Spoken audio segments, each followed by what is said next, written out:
Olá, amigos, sejam muito bem-vindos a mais um vídeo do nosso canal. Você está no canal AcadeCap e esse é o canal onde você aprende sobre teologia, capelania, psicanálise clínica. Estamos aqui para bater aquele papo, para a gente conversar um pouquinho sobre a palavra de Deus. Se você quer conhecer um pouco mais a AcadeCap, conhecer os nossos cursos, nossos projetos, entra em contato conosco pelo nosso WhatsApp 21 980 80 5262, 21 980 80 5262, ou você também pode entrar lá no Instagram acadecap, @acadecap, você vai encontrar lá com facilidade. Se você não se inscreveu nesse canal, se inscreva. Se você não deixou o seu like, deixe e compartilhe também com o maior número de pessoas possível, tá? Conheça os cursos da Acadecap e venha crescer conosco na graça, no conhecimento, tanto no âmbito profissional quanto no âmbito espiritual, tá bom? Bem, eu tenho feito uma série de vídeos e fiz alguns vídeos anteriores falando sobre uma temática muito importante, que é as realidades universais. Qual o objetivo desses vídeos? Para chamar a sua atenção para uma necessidade universal do ser humano de uma revelação maior. O homem está limitado à vida, à morte, a espaço e a tempo, nesses 4 pilares, né? E onde houver um homem, há essas necessidades de uma revelação maior por causa dessas limitações.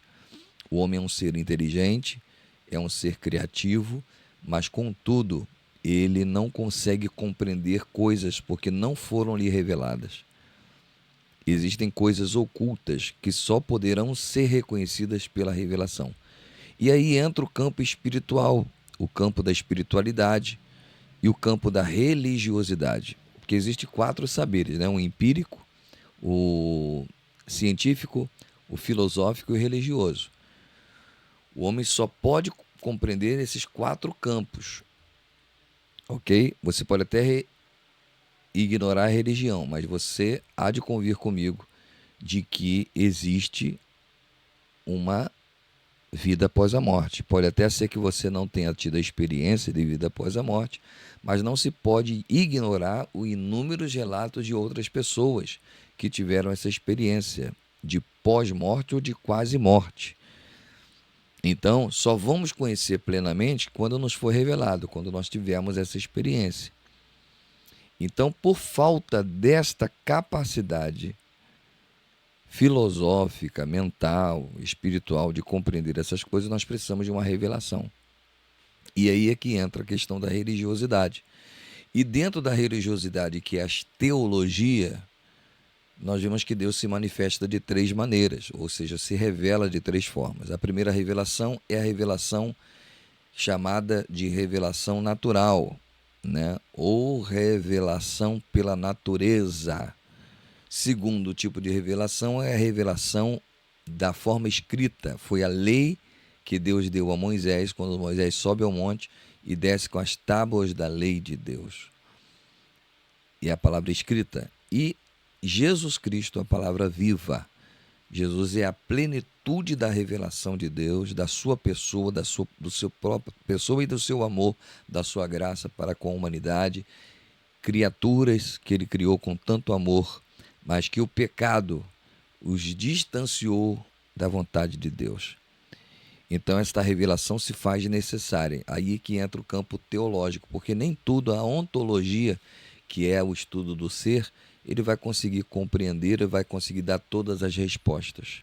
Então a teologia se faz necessária para investigar aquilo que Deus falou e transmitir aos homens. A revelação ela só vem por via da pregação da palavra de Deus, da exposição bíblica. A fé vem pelo ouvir e ouvir a palavra de Deus. Mas como ouvirão se não há quem pregue? Como pregarão se não forem enviados? Então, essa é a grande missão da igreja, de nós proclamarmos o Evangelho de Jesus Cristo e mostrarmos a revelação de Deus. Olha só como isso é um fato tão maravilhoso e tão fantástico, que está muito bem falado por Jesus em Mateus capítulo 11, versículo 25, 26 e 27.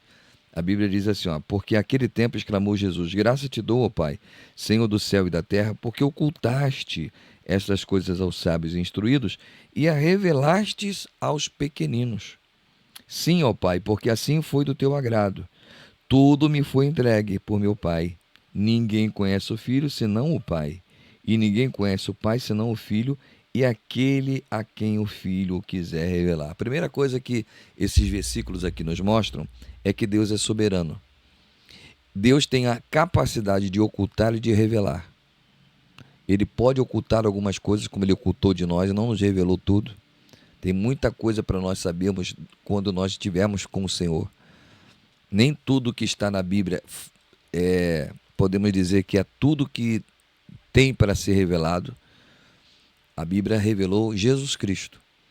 Mas, além disso, nós vamos conhecer quando estivermos com o Senhor, né? Então, ele tem o poder de ocultar e de revelar. Esse poder pertence a Deus. Segundo, Deus, ele muda o estado porque ele conhece o coração das pessoas. Então, ele tira a informação dos soberbos e dos instruídos, dos sábios e instruídos, que muitas vezes leva-se uma religiosidade por soberba, e revela aos pequeninos, aos humildes. Tem pessoas que são letrados, conhecem teoricamente, mas nunca vão conhecer o Cristo, a revelação do Cristo, de quem é o Cristo. Aquela revelação que Pedro fez em Mateus 16. Tu és o Cristo, o Filho do Deus vivo. Nem todo mundo vai enxergar. Ponto. Aí está dizendo, sim, ó Pai, porque assim foi do teu agrado. Ou seja, Deus é quem manda, ele está no trono, e é ele quem governa. Ele revela quem quer e omite as informações que quiser. Ele é o Senhor. Versículo 27 está dizendo que, senão o Filho e a quem o Filho o quiser revelar. Nem todos receberão a revelação, embora todos receberão a informação. Informação é uma coisa, revelação é outra coisa, é um outro nível, é um outro patamar. Nem todos que receberam informação vão receber a revelação. Deus só vai revelar no coração daqueles a quem Ele quiser revelar. Então, isso é uma bem-aventurança, é uma bênção para as nossas vidas. Por quê? Porque nós temos um Deus que se revela. Um Deus que nos revela a sua vontade, o seu querer, e conhecer a Deus é indispensável. Por isso que nós precisamos ouvir a mensagem da palavra de Deus, para que nós possamos crer, nos arrepender e voltar para a sua vontade e conhecer todo o seu plano, o seu projeto. E ele vai progressivamente nos revelando a sua vontade e o seu querer. Isso não é lindo? Isso não é maravilhoso? Deus não criou o ser humano para sofrer, para morrer, para viver limitado no tempo e no espaço. Ele criou o ser humano para viver eternamente com ele, mas o homem foi limitado por causa do pecado. Hoje, Jesus está te dando a oportunidade de você não só ter informação de quem ele é, mas ele quer se revelar a você quem de fato ele é. Que aprove ao Senhor alcançar o teu coração, a tua alma. Que você possa ter também o mesmo prazer que nós estamos tendo, de crer no Salvador, que é o único capaz de nos salvar. Atos dos Apóstolos, capítulo 4, versículo 12. E nenhum outro há salvação, porque debaixo do céu nenhum outro nome é dado pela qual devamos ser salvos. Somente através de Cristo encontramos o perdão e a vida eterna. Que esta mensagem esteja no seu coração. Não importa se você está no leito do hospital, não importa se você está nos vendo por um presídio, não importa se você esteja nos vendo aí em qualquer aparelho receptor. Deus está falando ao seu coração. Eu sou Deus que quero me revelar a você. Eis que estou à porta e bato. Se alguém abrir a porta, eu entrarei em sua casa e cearei com ele e ele comigo. Que você possa conhecer mais ao Senhor. Que você possa reconhecer que é limitado e que precisa de uma revelação maior. Hoje Jesus vem a você para mudar a sua história, para mudar a sua vida. Que Deus te abençoe rica e poderosamente. Vamos encerrando aqui o nosso ciclo dessa série pequena com 4 vídeos sobre a universalidade dos problemas existenciais. Falamos sobre vida, falamos sobre morte, falamos sobre tempo, sobre espaço e agora falamos sobre a necessidade da teologia, da Bíblia, da revelação, da mensagem, da palavra de Deus, da religiosidade. O homem é um ser eterno, que foi limitado por causa do pecado, como salário do pecado, a morte. Mas Jesus veio para nos dar vida e vida com abundância. Que Deus nos abençoe. Compartilhe esse vídeo se você gostou, deixe o seu like, deixe também o seu comentário. É muito bom ter você aqui conosco. Deus abençoe e até o nosso próximo vídeo.